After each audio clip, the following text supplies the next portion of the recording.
ಹಸುರಿನ ಬನಸಿರಿಗೆ ಒಲಿದು ಸೌಂದರ್ಯ ಸರಸ್ವತಿ ಧಾರೆಗಿಳಿದು ಆಹಾ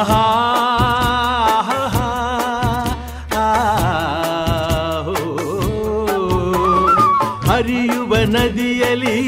ಜಾಡಿ ಹೂವನದಲ್ಲಿ ನಲಿಯುತ್ತ ಓಲಾಡಿ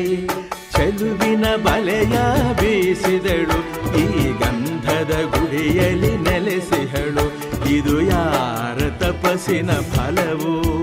ಈ ಕಂಗಳು ಮಾಡಿದ ಪುಣ್ಯವೋ ಆಹಾ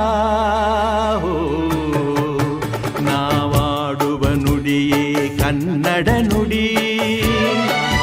ನಾವಿರುವ ತಾಣವೇ ಗಂಧದ ಗುಡಿ ಅಂದದ ಗುಡಿ ಗಂಧದ ಗುಡಿ ಚಂದದ ಗುಡಿ ಶ್ರೀಗಂಧದ ಗುಡಿ ಆಹಾ